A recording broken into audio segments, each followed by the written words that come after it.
This is an Undiscovered Legacy production and proud member of Pod Nation Media Network.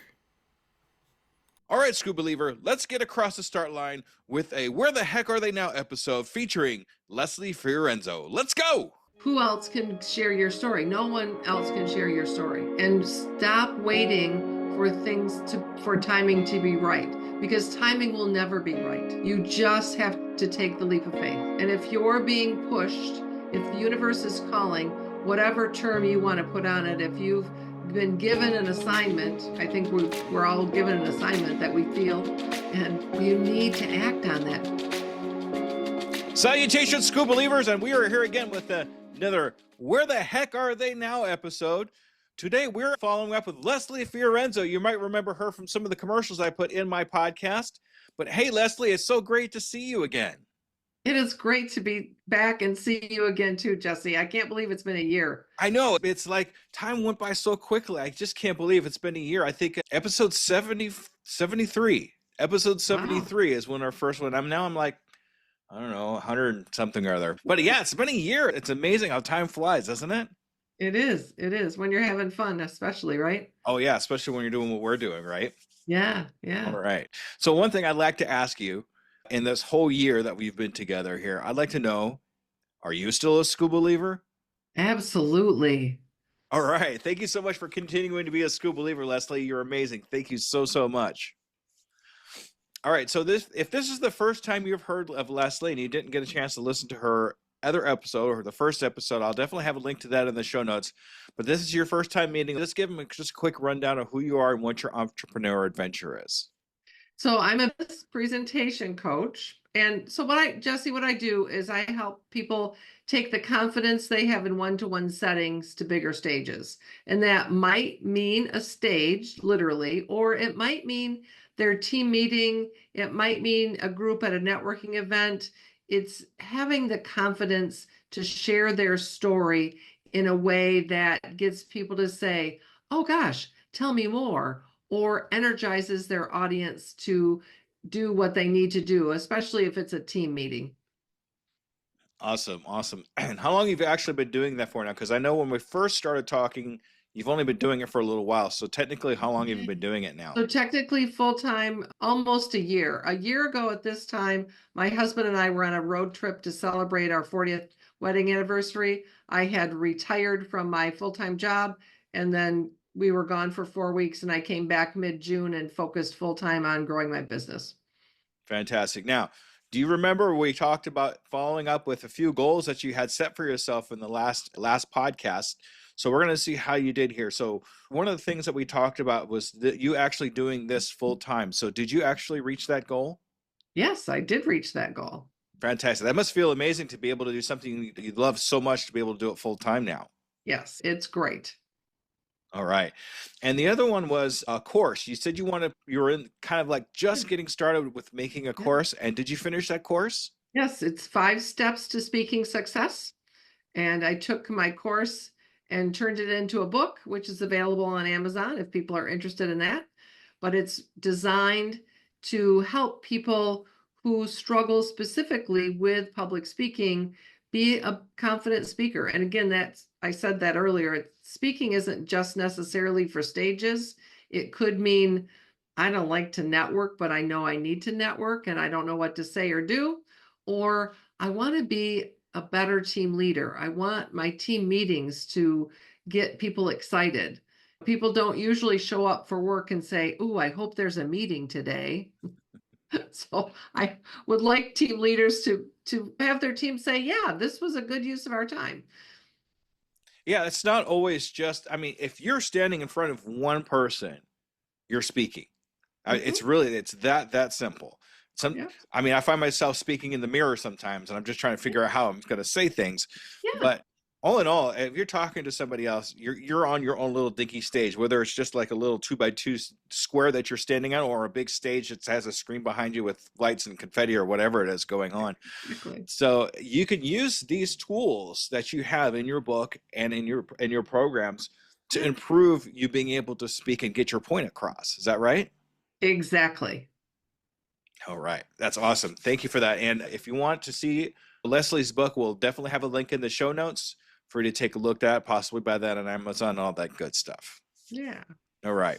So what I'd like to know here, getting back to you now in the last year, what has been the most memorable experience you've had in the last year putting this all together? I don't know if it's the most memorable, but the first thing I thought of was I figured out a DBA because launched my business. My attorney said, just file your business paperwork with Leslie Fiorenzo Enterprises and you'll figure out a DBA. And I was like, okay. And I just went for months and months. And then I was it wasn't a podcast that I was listening to, but I think it was an online networking event. And the woman who was a social worker, psychologist, therapist of some kind, her business name, it was her last name, Therapy Solutions or something. And I'm like, oh, that's it. Business Speaking Solutions. So that's my DBA. And just for the new entrepreneurs, the DBA stands for? Doing business as. Okay, At least awesome. I think that's what it stands for. It sounds good to me. I mean, the letters fit, so why not? But Yeah.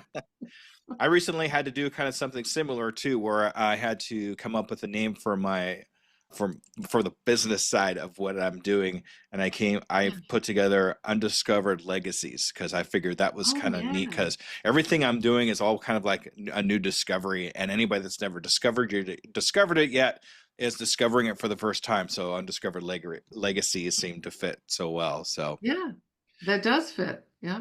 oh, good. Okay, so. I know well, and what was interesting because I thought, oh, surely this is probably taken as a URL.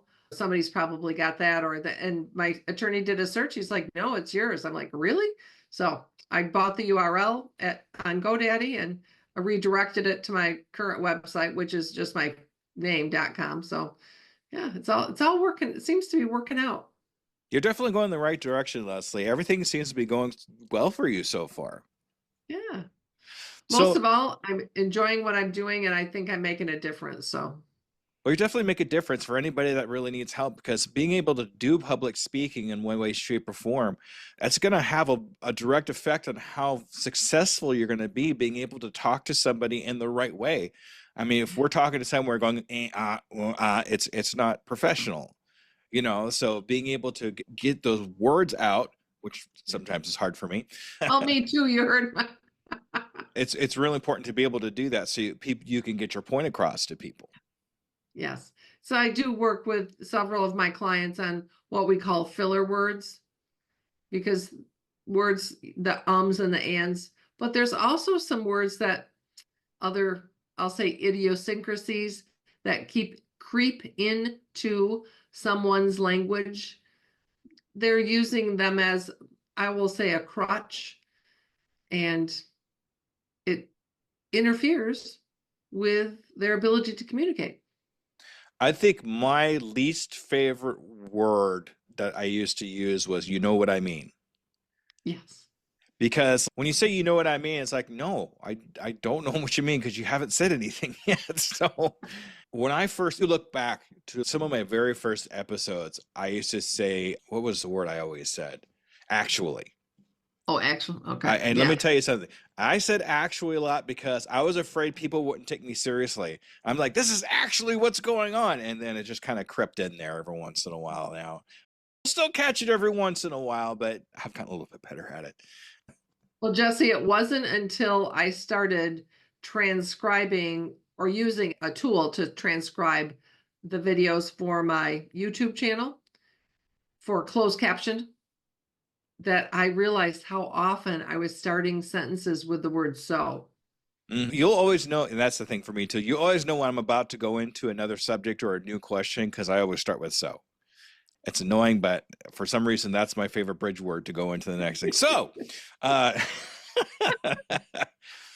um, on a personal level, what has changed? Because it's been a year since I've talked to you. You've done a lot of great things, but on a personal level, what do you think has changed most about yourself? Well, I've always had a fairly strong morning routine, but I've gotten deeper into meditation. That for me has changed. It's the conversation you have in your head every day that makes a difference. And you've got to up the conversation. It's got to be a better conversation, because when it's negative, and I think for a long time it was negative. So having a better, that's probably the biggest change. Yeah. First of all, I'm a big advocate of medication. Better living through chemistry, There's yes. something like that. Whoops. Thank you, editing. I'm a big fan of meditation. And I've actually been kind of getting into that myself too, even if it's only like for 3 or 5 minutes a day where I sit Yes, down, yes. just sit still. I might listen to some bells or music or something Mm-hmm. like that to keep me Yeah. calm. And I find myself being able to, my brain when I first started was very loud. I always had something interrupting me up here in my head. Yes, And exactly. as I got moving along, I've been able to catch myself going out and then being able to come back to my breathing, being able to come to myself. But the other thing too is I find that when I'm doing my day to day, if I do start feeling myself wandering, I find it a lot easier to be able to refocus myself into what I'm actually doing. So I could tell that I'm training my brain to not so much wander off, but if I do wander off, that I'm able to refocus what I'm actually doing in front of me. Yep. So the meditation has been helping me a lot. And if you can't find 5 minutes out of a 24-hour day to just sit and be quiet, there's something more going on there. Yes. Yeah. Well, it's you can have, trying to remember, I think it was Bob Proctor. Maybe you can have reasons or you can have results, but you can't have both. Mm. Yeah, definitely. Good words there. And the thing you touched on too is something I actually talk a lot about in my podcast recently too, self-talk. You have Mm-hmm. to be able to talk nicely to yourself. You have to be able to talk to yourself like you're talking to a good friend. Yes. Because Be if your you, own best friend. that's right. Yeah. Because you have to be your own best friend before you can be somebody else's best friend. I, Yeah. that's kind of Yeah. the way I feel about that. Yeah. I would All agree right. with that. Oh, good. Okay. So we're gonna look at this a little different way on a professional level now. In the year that we've talked last, what has actually changed in the last year? Well, I published a book on Amazon in August that got bestseller status. And then I launched my course.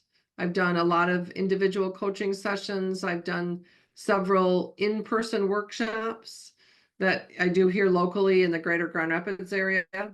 My favorite thing to do is probably what I call your captivating 60-second intro. And that has been really well received. So I plan to continue to offer that to maximum. The room only holds 10 people, but for our purposes of really diving in to each individual's 60-second, giving them an opportunity to work on that and practice, it's been the perfect size group. That's great. That's awesome.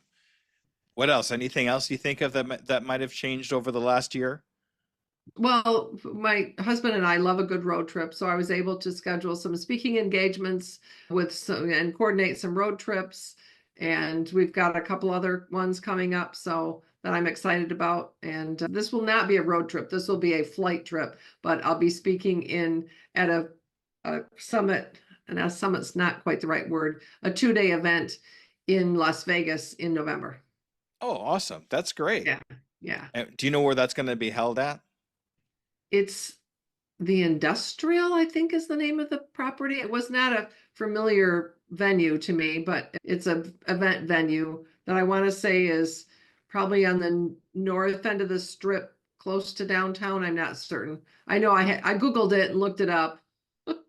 No, that's okay. I just want to say if there's anybody in the area there in Vegas at that particular time, I want them to look you up and find you so they Yeah. can hear you speak. Something that's came across to me, especially in speaking lately, over the last 2 or 3 months, I've done deep dives into what I call the 4 hurdles of stop.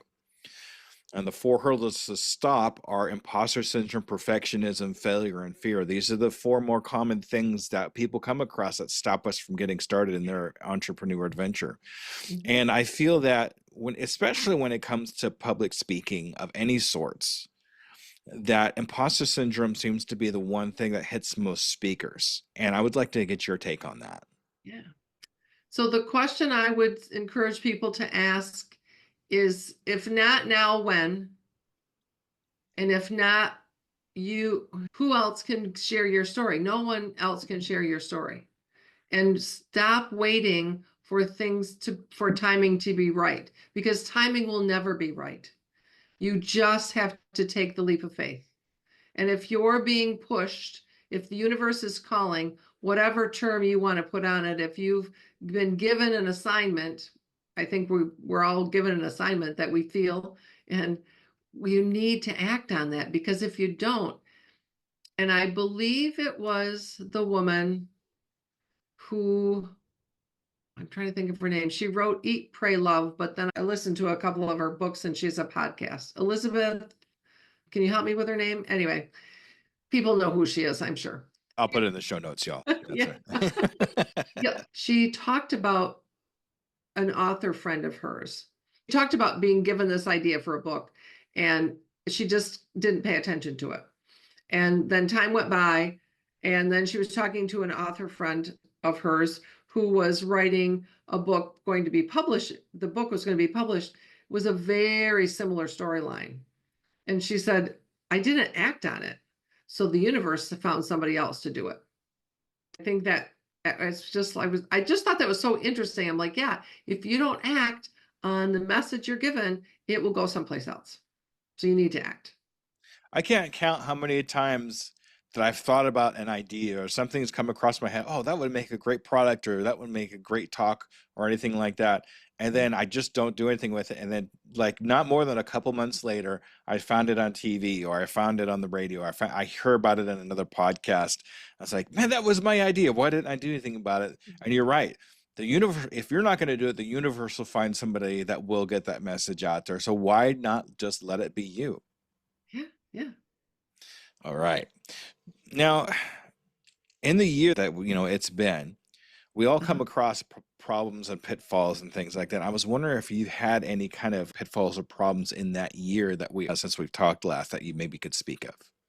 Well, sure. I think the biggest challenge maybe for many people, had coffee with another entrepreneurial friend this morning, and she said it's always trying to decide what's the best use of your time, and where do you focus your time, energy, and effort, because there's so many opportunities that do exist, which is going to have the biggest payoff. And I was listening to something the other day that talked about the difference between a choice and a decision. And that a choice is like, what are you going to wear? What are you going to eat? That kind of thing. But a decision has consequences. And even if you make that decision and things don't go well, you can always regroup. My coach continues to tell me, look at everything as an experiment and avoid getting attached to the outcome, because I really get attached to the outcome. Mm. Like I think I want this to work, and I spoke to a group and expected people to sign up for a call with me. No one signed up.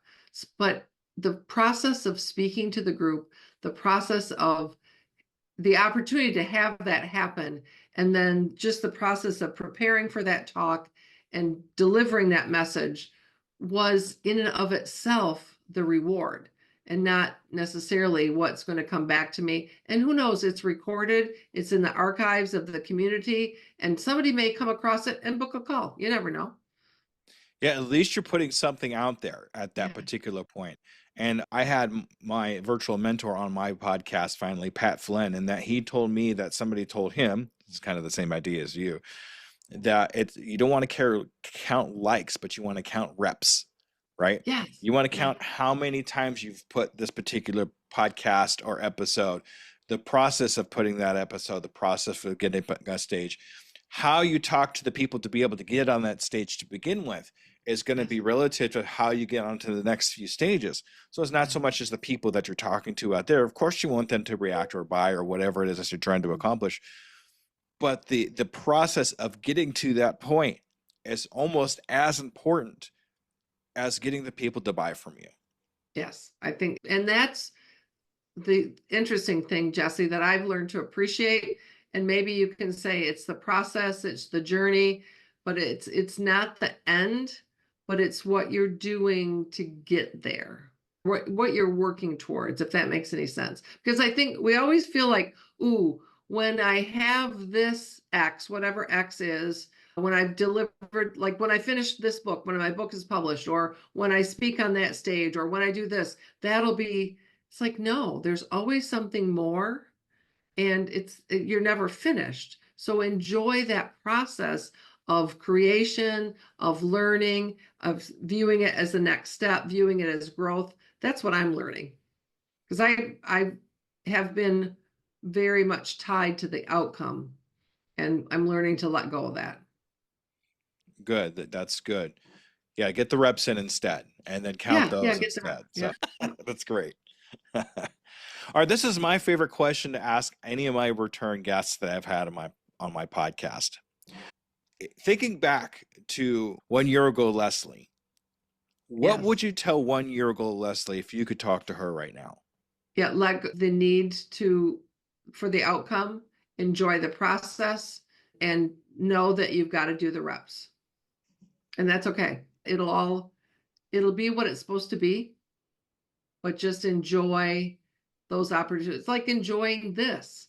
If somebody would see this and we have a book a conversation with me, that's fantastic.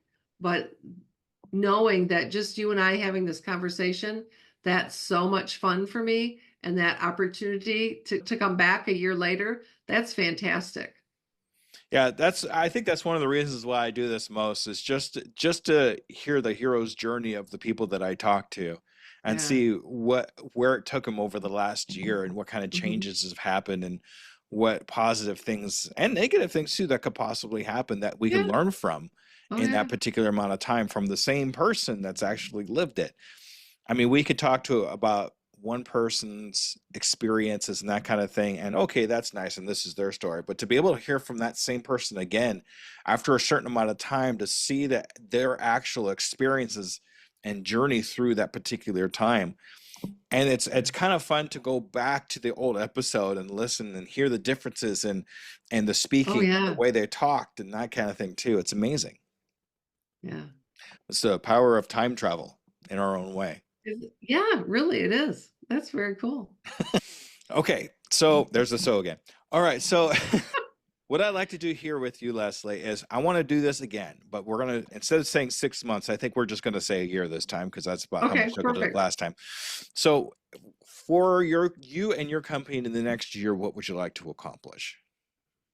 Well, I'd like to have my course picked up with in delivered in organizations so that I can really make a difference in teams, especially teams of people who maybe stereotypically shun the spotlight, accountants, engineers, IT professionals, people who rather work behind the scenes but know that their ability to communicate in person or on Zoom, but face to face, whatever that is, whether it's like this face to face or in a conference room face to face, will make a difference for them in their career because I want to help them make that difference. All right, so courses for organizations. Anything else? And then just continuing the individual coaching work and group workshops I'm doing here. Okay, awesome. So we're gonna follow up with you in a year Okay. and see if we've got those courses in the organizations and different organizations. I'm excited to see who picks those up because I'd like to see how that works out. Yes, I am too. I've All got right. a couple irons in the fires. Nothing's dropped yet, but I'm hopeful. So, and again, that's can't get attached to the outcome. You just got to keep putting it out there and keep offering it up and keep talking to people. So, Sometimes I had another interview, another follow-up interview, as a matter of fact, from a gentleman named Spencer. And he said something similar to me, but he said, start acting like it's already happening now. oh yeah, Because if yes, you start thinking like it's happening now, your brain looks for what you want it to look for. yes, that's That's just true. kind of how it works. How it So works. Yeah. over the last week or so, actually, I've been doing that and finding myself a little more energetic and more positive things happening to me all kinds of different ways because Yeah. my brain now is specifically saying, okay, it's happening now. Yeah. So now everything around me is happening now. So we're going to see where that takes us, but I just wanted to kind of throw Awesome. that in there. Very cool. All right. Yeah. Leslie, this is your time to shine now. This is the time I want you to advertise yourself, how we get a hold of you, and the course and all that good stuff. Okay, ready, set, go. All right. Well, you can find me on my website, which is lesliefiorenzo.com, or you can reach out to me on social media, specifically LinkedIn would be a great place for us to connect. You find my books on Amazon. You could find me on YouTube. I have a YouTube channel. I create video content there weekly if you want some free resources, and would just love to have a conversation. Book a call. All right. Leslie, it's been amazing to have you back on the podcast. This has been an absolute blast, and I'm really excited to see where the next year takes us. Both of us. Yeah, I didn't get to ask you what's changed, but I know a lot. Oh, okay. Well, what's changed for me is I've put out almost 200 episodes now. I hit my 3-year goal on the podcast. Fantastic. I'm putting together a course myself. Awesome. And it's basically to help people get started. It's the basics of just getting started into business so they can get their foot in the door, get across the start line, like I talked about. I've been on 2 stages and I'm working on the 3rd one now. That one's going to be, if all else works great, that will be at PodFest in 2026. All right. So, and that's kind of the stuff that's been going for me. And by next year, I want to have quit at least one of my 2 jobs minimum. I'd really like to quit both jobs and do less full time, like you talked about. Yeah. And I would like to have at least 3 to 4 constant coaching clients and probably have at least the first draft of a book. Awesome. So I have my fingers crossed for all that good stuff. Thank you, Scuba Relievers, for letting me get that out there because I haven't really talked about that much. Hey, now that you said it out loud. I know. Now it's got to happen. Oh, no. Okay. Yes, it is. All right. Leslie, it's been an absolute pleasure. Thank you so much for being on the Undiscovered Entrepreneur. We will follow up with you in about a year. All right. Awesome, Jesse. Thank you. All right, Scuba Believers, make sure you stay tuned for the wrap up. Okay, everybody. Thank you. Bye-bye. All right, Scuba Believer, that was Leslie Fiorenzo. It's so good to be able to catch up with her and see the new things that are happening to her, and I'm looking forward to seeing the next year of progress for her. We talked about a lot of amazing things and a lot of things that really kept me going, but there are 2 major points I really want to touch on and make sure you understand this. Stop waiting for perfect timing and claim your unique story now. No one else could share your story the way you can. The timing will never be just right. If you don't act on the assignment the universe has given you, it will find someone else to do it instead. And it's so true. How many times, just like I said in the podcast, how many times we saw the one thing that we were thinking about and then somebody actually has done it already and you thought to yourself, why didn't I take action? Why did I not try to do it now? And I think that's why it's so important. When I talk about things in my podcast, we talk about doing it now. So someone else doesn't do it before you do. Focus on the reps, not just the results. Every action you take, every stage that you step on, every conversation you have is building your strength and skill. The process of growth and creation is just as valuable as the outcome that you're actually chasing. The things that we learn along the way is almost as important as the outcome that we're trying to get to in the first place. Make sure not only are we taking action here, but we're learning during the process of getting to where we're trying to get to go. And that's important. So the time for excuses is over. The time for action is now. Just like I always say, I can, I am, I will, and I'm doing it today. And with that, Scuba Believer, I want to say thank you very much for this episode. I can't wait to catch you on the next one. Thank you, everybody. Bye-bye.